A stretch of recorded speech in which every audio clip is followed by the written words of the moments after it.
Welcome student, welcome to Mind Edutech. और previous lecture में हम लोगों ने डिस्कस किया था प्रोटोजोअन्स के जनरल कैरेक्टर्स के बारे में। ओके,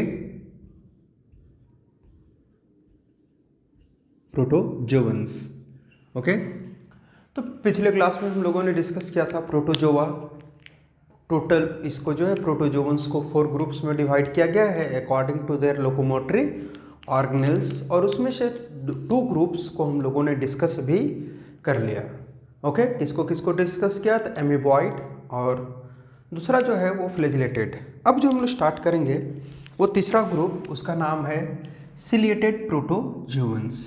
ओके, कौन सा? Ciliated protozoans. Ciliated protozoans.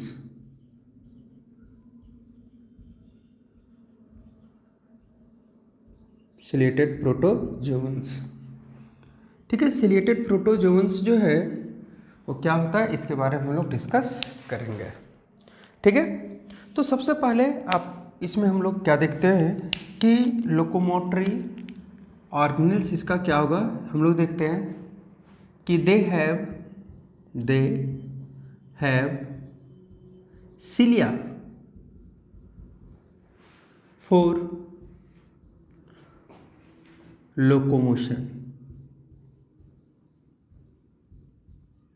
Okay, cilia क्या होता है? ये हेयर लाइक प्रोजेक्शन होता है पूरे बॉडी सरफेस पे, ऑर्गेनिज्म के पूरे बॉडी सरफेस पे प्रेजेंट रहता है। इस ग्रुप में वो ऑर्गेनिज्म इंक्लूड होते हैं जिसके बॉडी पे सिलिया रहेगा, और सिलिया जो है वो लोकोमोशन के लिए यूज होगा। अदरवाइज आप देखो तो सिलिया का और भी फंक्शन है। फ्लैजिला का फंक्शन सिर्फ और सिर्फ लोकोमोशन करना होता है, बट सिलिया जो है वो इसका फंक्शन जो है वो एक से ज़्यादा होता है, जैसे फूड कैप्चरिंग में भी ये मदद करता है। और इसमें जो है इस ग्रुप में जो ऑर्गेनिजम्स आएंगे उसमें सिलिया होगा फॉर लोकोमोशन। लोकोमोशन मीन्स क्या होता है? चलने फिरने के लिए इसको क्या चाहिए? सिलिया की आवश्यकता पड़ेगी। ये सिलिया के द्वारा लोकोमोशन करेगा। ओके, हम लोग देखते हैं कि they are aquatic. They are aquatic. Aquatic means क्या होता है? तो एक्वेटिक मीन्स होता है, एक्वेटिक मीन्स होता है पानी में रहने वाले, जल में रहने वाले, है ना। तो ये कैसा होता है? जल में रहने वाले ऑर्गेनिज्म है, एक्वेटिक्स होते हैं, है ना। यानी सिलिएटेड प्रोटोजोअन्स जितने भी होंगे वो सब कैसे होंगे? एक्वेटिक्स होंगे। ओके, और आप क्या देखोगे इसमें जो 1000 ऑफ सिलिया, बहुत सारा सिलिया रहता है। सिलिया 2-4 के नंबर में नहीं रहता, हजारों की संख्या में रहती है ना। अगर देखा जाए तो मिनिमम 300 और मैक्सिमम 1300 के बीच ही रहता है ना। और इसमें हम लोग क्या देखते हैं कि बॉडी जो है वो इसमें जो है वो न्यूट्रिशन जो होगा वो कैसा होगा? होलोजोइक। तो हम लोग लिखते हैं न्यूट्रिशन इज होलोजोइक। कैसा न्यूट्रिशन होगा इसमें? Holozoic. Okay, nutrition is holozoic. Nutrition इसमें जो है वो होलोजोइक होगा। और हम लोग क्या देखते हैं कि इसके पास डिफेंस ऑर्गन होगा जिसको हम लोग बोलते हैं क्या? ट्रैकोसिस्ट। हम लोग देखते हैं कि दे हैव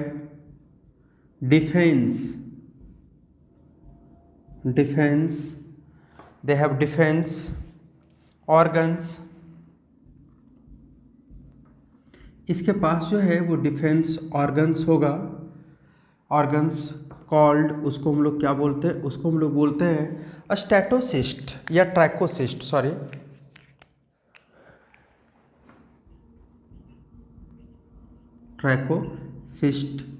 ट्रैकोसिस्ट होता है, यह स्टिंगिंग पार्ट जैसा होता है। जैसे अगर इस तरह के ऑर्गेनिज्म के बीच नज़दीक अगर गए तो ये क्या करेगा? आपको डंक चुभोने जैसा काम करता है। तो डंक जैसा, जिस तरह बिच्छू में डंक होता है, उसी तरह इसके पास सिलिया लाइक ही स्ट्रक्चर रहता है, जिसको हम लोग बोलते हैं क्या? ट्रैकोसिस्ट। ये प्रेजेंट होता है ना।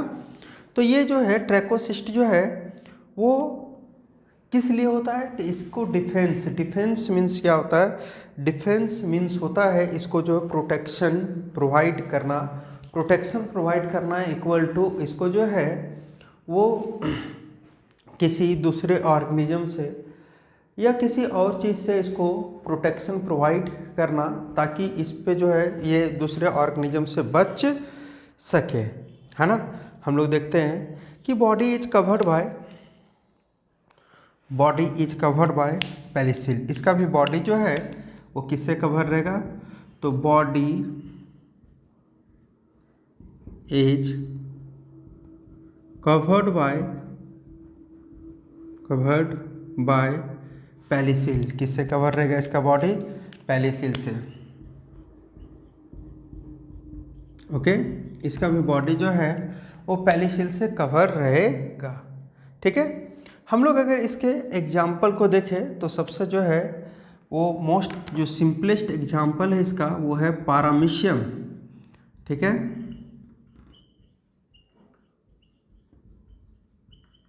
ओके, पारामीशियम। ठीक है, पारामीशियम जो है वो क्या है, इसका सबसे सिंपलेस्ट एग्जाम्पल है पारामीशियम जो है, इसी को बोला जाता है स्लीपर, है ना। स्लीपर ऑर्गेनिज्म के नाम से भी इसको जाना जाता है, क्योंकि इसका स्ट्रक्चर जो होता है वो आप स्लीपर देखते हो जस्ट उसी लाइक इसका स्ट्रक्चर होता है, और इसके पूरे बॉडी सरफेस पे आपको जो है वो दिखेगा क्या, इसके पूरे बॉडी सरफेस पे आपको दिखेगा, बोल सकते हो कि इसके पूरे बॉडी सरफेस पे सिलिया पाया जाता है ना। तो पूरे बॉडी सरफेस पे सिलिया होने के कारण इसको हम लोग क्या बोलते हैं, इसको हम लोग बोलते हैं स्लीपर ऑर्गेनिज्म। और ये जो है आपका हो गया क्या, सिलेटेड प्रोटोजोअन्स। तो हम लोग बोल सकते हैं कि सिलेटेड प्रोटोजोअन्स जो है वो उस ग्रुप में हम लोग इंक्लूड करते हैं unicellular eukaryotic organism having cilia for locomotory organelles, है ना। Unicellular eukaryotic organism having cilia for locomotory organelles. ठीक है, अब जो है next and last protista kingdom का जो है वो है आपका स्पोरोजोवंस।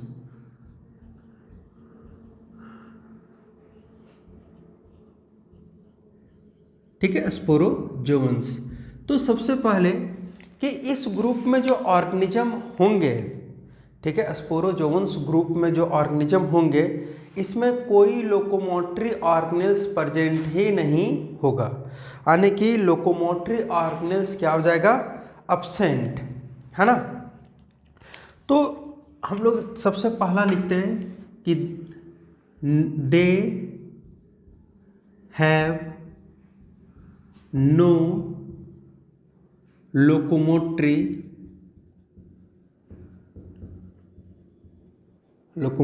ऑर्गेनेल्स।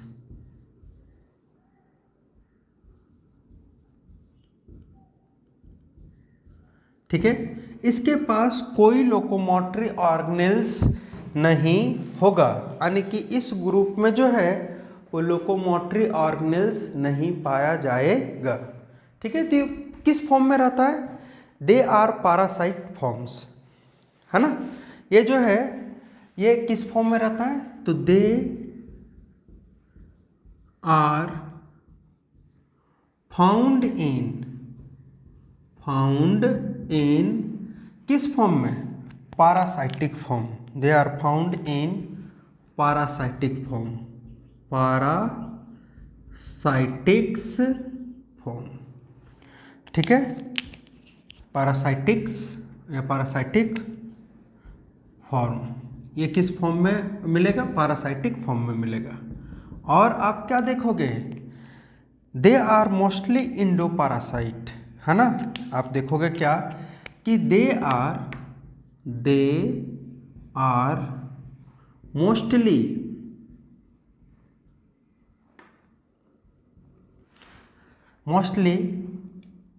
इन endo parasitic form, endo parasitic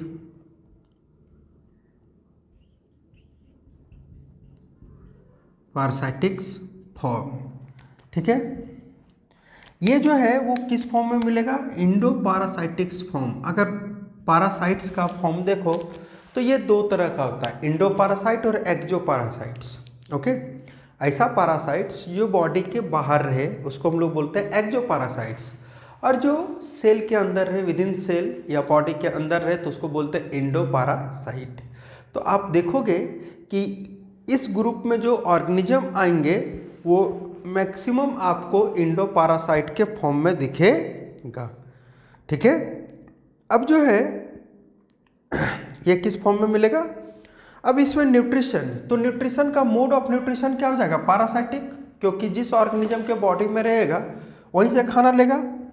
तो हम लोग देखते हैं क्या कि ये मोड ऑफ न्यूट्रिशन हेटेरोट्रॉपिक में पारासाइटिक फॉर्म को ये करेगा। तो न्यूट्रिशन है ना, न्यूट्रिशन जो होगा इसका वो कैसा होगा, तो न्यूट्रिशन जो होगा ये इसका हम लोग nutrition as parasitic, nutrition as parasitic. ठीक है, न्यूट्रिशन इसका कैसा हो जाएगा, पारासाइटिक न्यूट्रिशन होगा। ये जिसके बॉडी पे रहेगा उसी से ये न्यूट्रिशन लेगा, इसीलिए इसको हम लोग बोलते हैं क्या, पारासाइटिक फॉर्म ऑफ न्यूट्रिशन, है ना। चलिए, और आप क्या देखोगे तो इसमें न्यूट्रिशन जो है वो कैसा हो गया, इसमें न्यूट्रिशन जो है वो आपका पारासाइटिक न्यूट्रिशन हो गया, यानी ये अपना न्यूट्रेंट जो है वो होस्ट के बॉडी से ऑब्टेंट करेगा। ठीक है, अपना न्यूट्रेंट ये किसके बॉडी से लेगा, होस्ट के बॉडी। होस्ट किसको बोलते हैं, तो होस्ट हम लोग बोलते हैं वो ऑर्गेनिज्म, है ना, वो ऑर्गेनिज्म जिसके बॉडी में ये प्रेजेंट होगा उसी को हम लोग बोलते हैं क्या, होस्ट। तो होस्ट के बॉडी से ये जो है वो लेगा। अब देखिए ये पारासाइटिक फॉर्म में जब मिलता है तो इसमें एक इम्पॉर्टेंट कैरेक्टर होना चाहिए कि इसका बॉडी जो है वो किस से कवर रहेगा। ठीक है, क्योंकि बॉडी कवरिंग बहुत ज़्यादा मायने रखता है। क्यों मायने रखता है, क्योंकि ये बॉडी के अंदर है, मैक्सिमम कहाँ है, बॉडी के अंदर है। तो इसका जो बॉडी होता है वो कवर्ड विथ पेलिसिल एंड क्यूटिकल। हम लोग देखते हैं कि बॉडी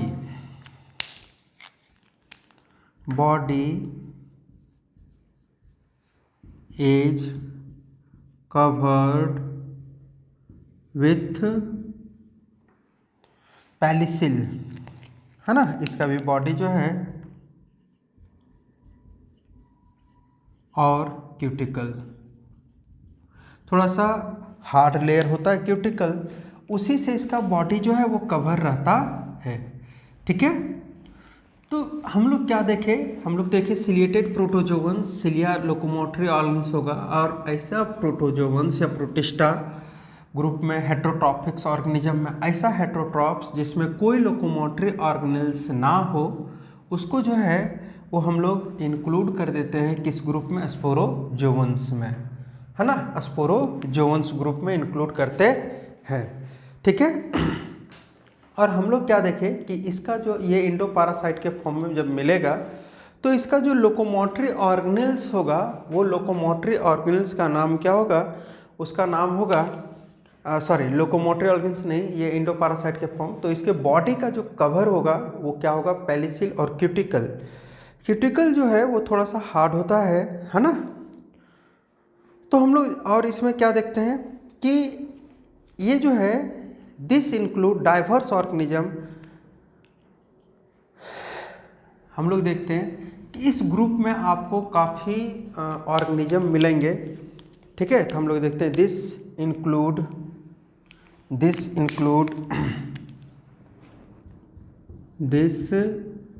इंक्लूड ये अपने अंदर इंक्लूड करेगा diverse organism,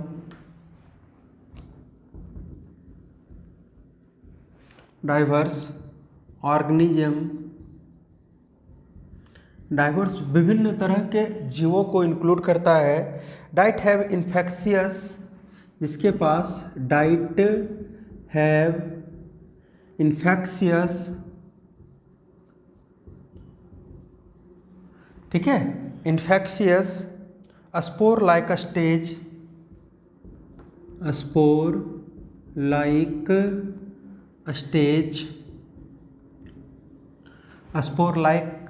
stage in their life cycle, in their life cycle.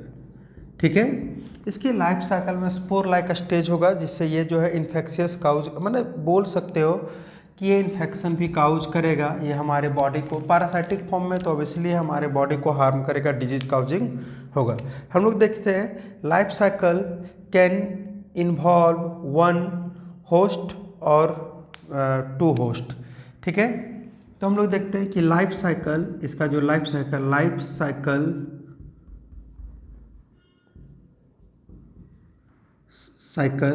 Involve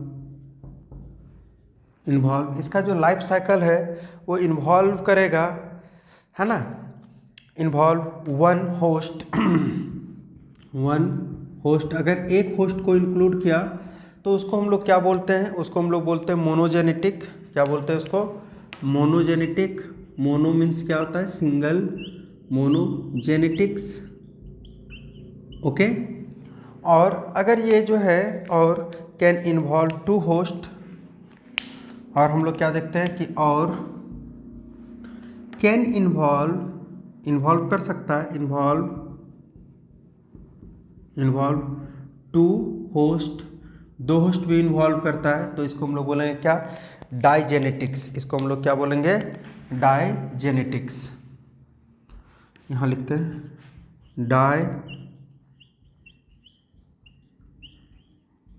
okay, डाइजेनेटिक्स।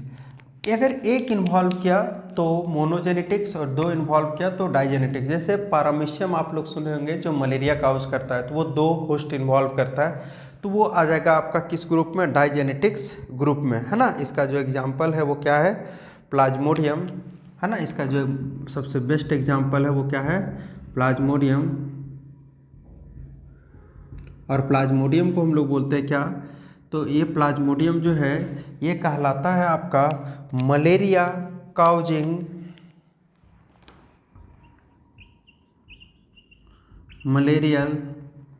Malaria, ठीक है।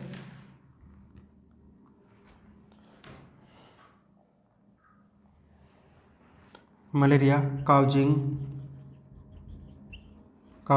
ऑर्गेनिज्म, इसी के कारण मलेरिया होता है। जनरली लोग बोलता है क्या कि मादा एनाफ्लेज मच्छर के काटने से मलेरिया होता है। नहीं, मलेरिया जो है उस मच्छर के काटने से होता है, वो बिल्कुल सही है, क्योंकि वही मच्छर जो है वो इस प्लाज्मोडियम को गंदगी से उठा करके हमारे बॉडी तक पहुंचाने का काम करता है, यानी वो वेक्टर का काम करता है ना। तो मलेरिया जो काउज होता है वो प्लाज्मोडियम के कारण होता है। प्लाज्मोडियम जो है वो किसका एग्जाम्पल हो जाएगा? प्लाज्मोडियम जो है वो आपका एग्जाम्पल हो जाएगा किसका? स्पोरोजोवंस का। स्पोरोजोवंस यानी वो ऑर्गेनिज्म, वो प्रोटिस्टा किंगडम का ऑर्गेनिज्म जिसमें आप देखोगे कि लोकोमोटरी ऑर्गेनेल्स नहीं होगा। ठीक है, इसमें लोकोमोटरी ऑर्गेनेल्स नहीं होगा।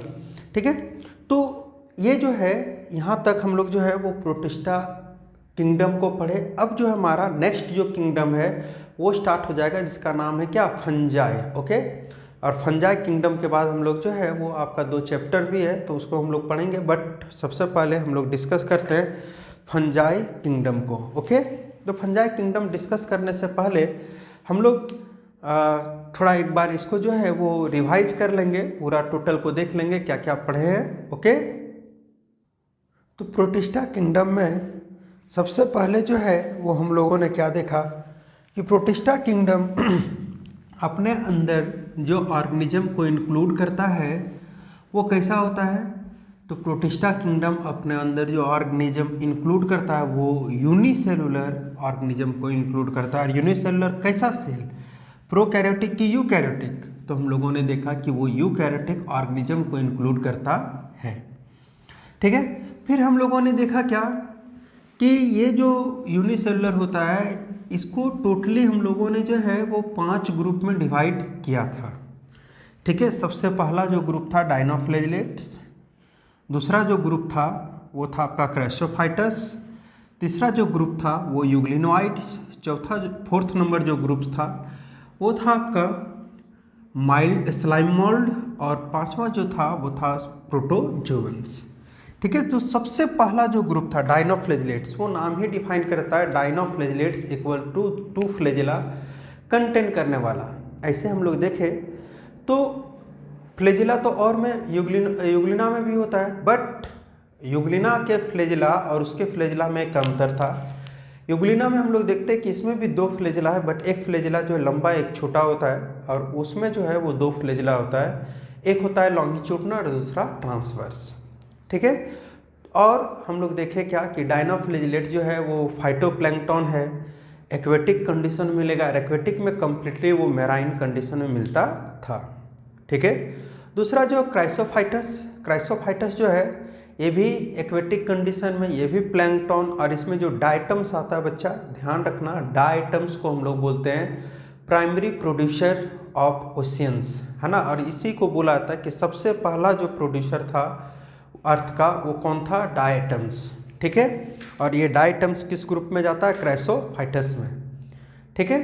तो क्राइसोफाइटस ग्रुप का जो ऑर्गेनिज्म था वो भी आपका जो है मेराइन ही था, मेराइन और फ्रेश वाटर दोनों कंडीशन में मिलता था। वो भी आपका जो है वो फोटोसिंथेटिक ऑर्गेनिज्म था, है ना। उसके बाद हम लोग यूग्लिनॉइड देखे जो सनलाइट के प्रेजेंस में फोटोसिंथेसिस कर सकता था, और absence of sunlight they are heterotrophs. उसके बाद हम लोग जो है वो आ गए स्लाइम मोल्ड, जिसको हम लोग बोलते हैं क्या, प्रोकैरियोटिक फंजाई, सॉरी प्रोटिस्टल फंजाई, क्योंकि वो जो है सेप्रोफाइटिक इन नेचर होता था।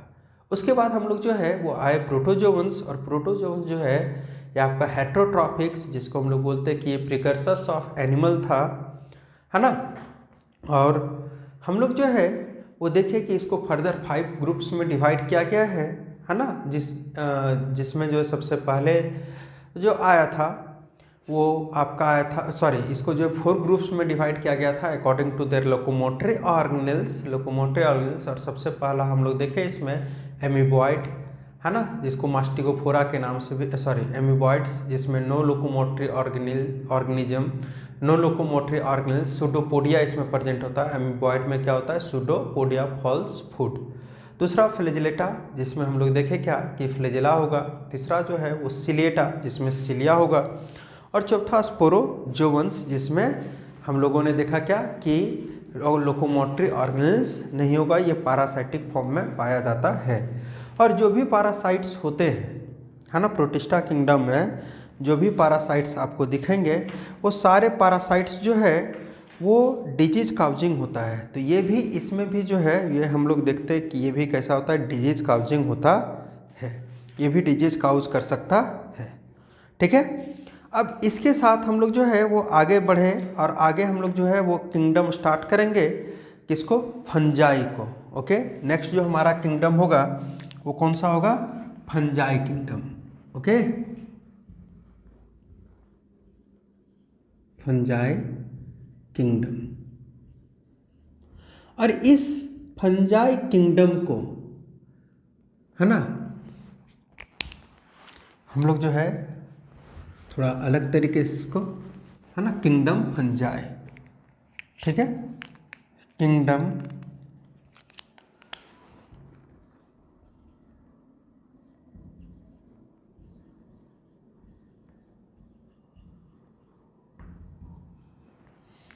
हाँ, किंगडम फंजाई को हम लोग डिस्कस करेंगे।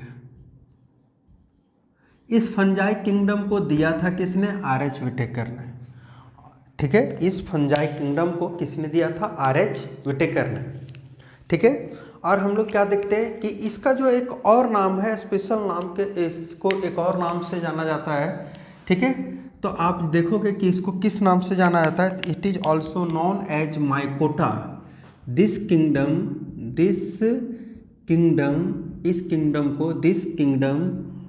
ऑल्सो नॉन एज किस नाम से जानते हैं हम लोग, माइकोटा। ओके। माइकोटा के नाम से जाना जाता है। This kingdom also known as Mycota, यानी कि इस ग्रुप के जो ऑर्गेनिज्म है उसको हम लोग माइकोटा भी बोलते हैं। ठीक है।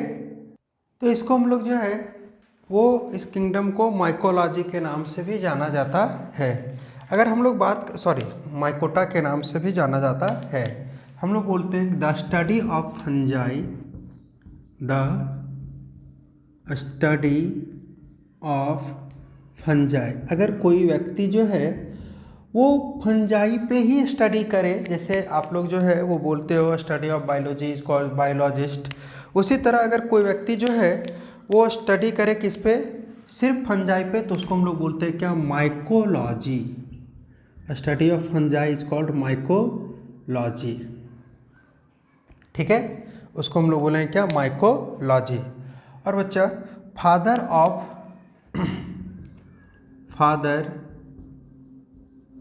ऑफ किसका, इस फंजाई का, माइकोलॉजी का, है ना, फादर ऑफ माइकोलॉजी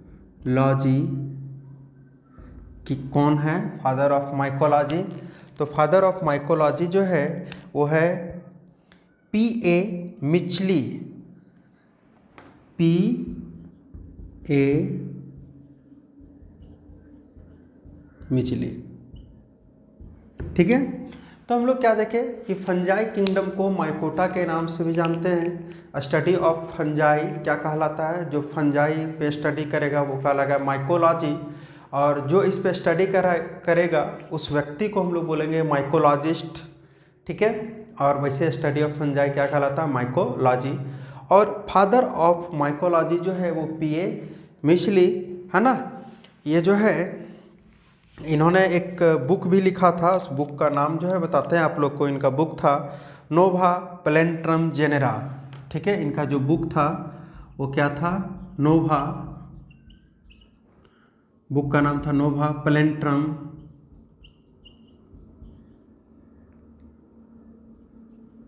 जेनेरा। ठीक है, नोवा प्लेंट्रम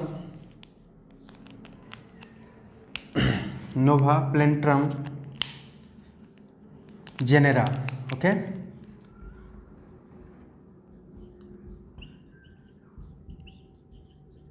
नोवा प्लेंट्रम जेनेरा नाम से इन्होंने जो बुक लिखा था, और इन्हीं को जो है वो हम लोग बोलते हैं क्या, बोलते हैं फादर ऑफ माइकोलॉजी। तो किंगडम फंजाई जो है वो दिया था R.H. विटेकर ने, है ना। उस किंगडम को देने वाले R.H. विटेकर, इसको हम लोग एक और नाम से जानते हैं माइकोटा, है ना। जनरली आपको फंजाई नहीं लिखा हुआ मिलेगा, माइकोटा ही लिखा हुआ मिलेगा। और इस ग्रुप, इसका फादर ऑफ माइकोटा या माइकोलॉजी जो है वो कौन कहलाता है, P.A. मिचली, है ना। और इन्होंने जो है एक बुक लिखा था जिनका नाम था नोवा प्लेंट्रम जेनेरा। अब हम लोग देखते हैं इसका जनरल कैरेक्टर, है ना। हम लोग क्या देखते हैं, कैरेक्टर किसका, तो फंजाई ग्रुप का ऑर्गेनिज्म जो है, या फंजाई ग्रुप में जो ऑर्गेनिज्म आएंगे उसका क्या कैरेक्टर है। तो हम लोग देखते हैं कि they show great diversity, they show great diversity in morphology